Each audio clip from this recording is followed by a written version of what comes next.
Hello and welcome to day 11 of the trading series. So, in today's video, we're going to be reviewing a trade that was placed on April 15th. And that trade was a stack trade as well. So, there's two trades at the same time that I was entering. So, you'll see both trades are here and we took and pretty similar entry point. And I will explain to you why I took each of them and what my thought process was. So, it was a Monday. And I've already talked about it. Don't love Mondays, but I do trade them for strategy wars to be able to help my team out for my own personal, like scoring and stuff like that and ranking. So I will trade them in order to help with strategy wars, but regularly I do not trade them. So just make note of that. Like if you're trying to follow along with my style, I don't typically like Mondays with the US indices. Let me be clear, with the assets that I trade.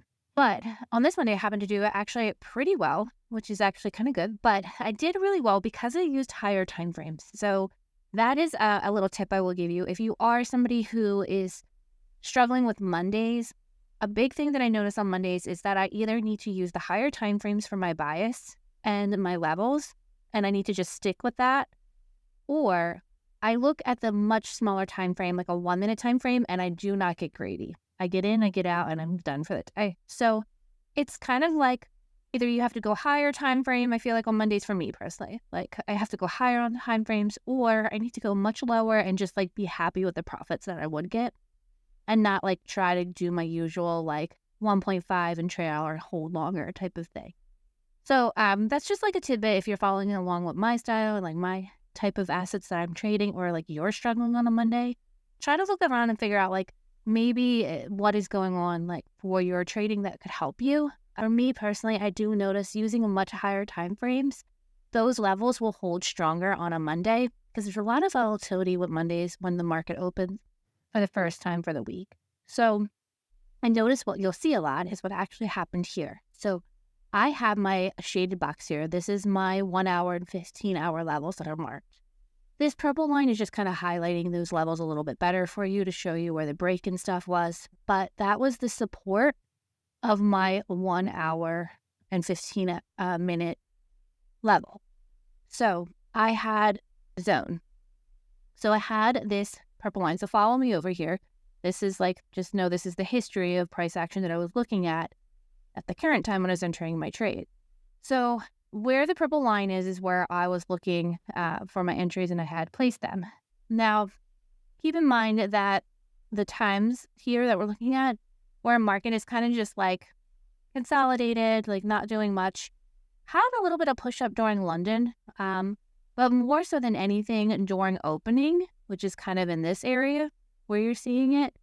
And this is pretty typical of a Monday where they kind of will drive in the market to like a point of liquidity, grab their liquidity. So they popped up above this 1 hour level and grab their liquidity and then drive the market to where they actually wanted to go. So I tend not to love Mondays because there's a lot of whiplash and a lot of this like kind of what I would call like fake out liquidity grabbing. So it can be a little more difficult to read the market. But what I have learned is that these higher time frame levels really do hold, and that it plays in my favor to use them and then just drop down to like a smaller time frame. Once I have my levels like marked and figured out, then I'll drop to a lower time frame to just enter in, like look for my smiley face or something like that I'm looking for. But I'm not really using a 1 minute time frame to trade here. So I want to make that clear. I'm really using more like a 15 minute and a 1 hour. That's why you're seeing a 15-minute chart here, because I want you to see what I'm looking at when I'm doing this, because I'm not looking at the 1 minute. I'm looking at the 15 minute and the 1 hour. I only dropped to the 1 minute quickly to grab my bearish smiley face, which was like in this area. I had gotten a bearish smiley face on the 1 minute time frame just to be able to get my entry. And then the same thing with the second entry here. I had another bearish smiley face on the 1 minute time frame rather than having to wait all the way to candle close or something. So I just want to kind of explain that a little bit. I'm using a 1 hour, 15-minute levels. The analysis is all based off of that. I'm just looking for the bearish smiley face once I had my bias figured out, which for me was the rejection off of these levels, and then getting this bearish smiley face on a smaller time frame. Okay, I think I've explained that enough. All right, so we had our 15-minute, 1 hour zone here. Again, market's just kind of doing its thing overnight. It opens, it's pushing up, pushing up, pushing up, grabs like some liquidity up in this area, testing this previous zone that we know about, that we marked, coming into that area, gives a nice rejection candle here. So those of you who are familiar with candle patterns and candle prints, this is a clear indication that potentially we're going to have a rejection candle at this zone, which would make sense because this is a 15-minute and a 1-hour zone. So potentially we are going to have a rejection there. And it is a pretty deep retracement.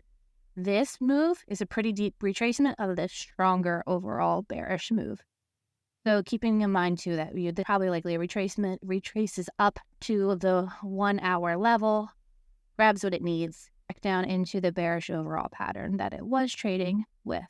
So that is what I did here. You will see that I did get in pretty early in this move. Again, on the 1-minute time frame, there was like some market structure being formed. There was actual bearish smiley faces. And I had been watching this candle forming. So I was actually pretty fortunate to get in a little bit earlier.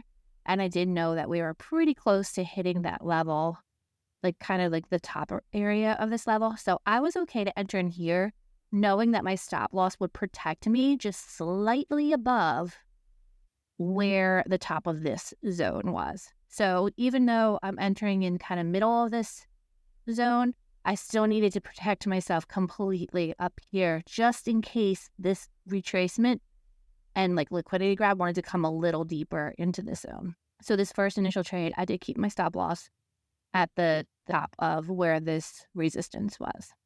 And then my take profit was targeting, I was just targeting kind of in the previous levels over here. So nothing too crazy here, just kind of targeting along, like you'll see like where the price action was. So it's hitting here, kind of the tops of these in this area as well. And then I did take a second entry there as same idea. It's just a little bit of a later entry. And the reason I did wait a little bit is because this wasn't a very aggressive entry. I like to wait till I'm in profit a little bit. So I was enough in profit with this move that I was able to like safely enter in here. And this is just a break again. So now I saw that we re-broke back through after retesting this zone. We re-broke back through it with this big candle. We broke back into the area that we had broken out of over here, which was our 1-hour support. So we were able to see this again as like another break of a 1-hour support level. And I took another entry here, and that was going to be a little, I think that was supposed to be, it was supposed to be a bigger trade. That was the plan. I believe it was going to target a heavier take profit, which was supposed to be like around this level. So with this area being like my take profit 1 and then take profit 2 should have been for trade 2, kind of around this area. But I did end up just closing them both because honestly, at this point, I was already 4R for both trades, which is huge on like my account. Like 4R to me, like honestly, is huge. So like that's a good amount that I made.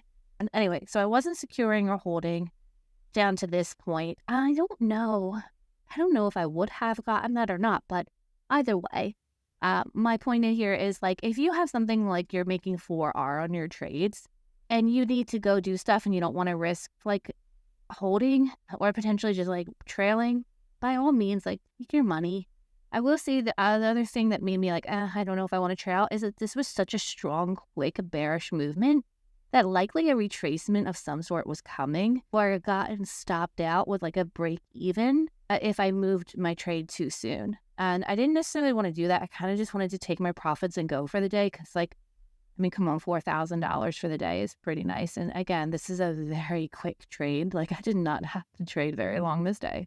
This is like 15 minutes each candle, so maybe like 45 minutes or something total I was sitting in these trades before I was done for the day. So this is like another day where like, you know, to be able to make $4,463.25 in 45 minutes is, you know, mind-blowing. So I'm not greedy about it. I wasn't going to sit around and hold longer. I had stuff to do, and I was happy to close these trades up. So that is my advice too. Like if you're more than happy with that money that you're making in that period of time, like take your money and go.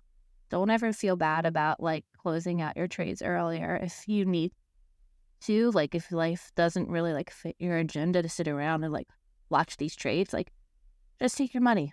I mean, you could actually, like, secure 2, definitely trail or something like that, but, I mean, don't ever feel bad about taking something like a 4R off the table and just closing it and walking away for the day, because that's huge.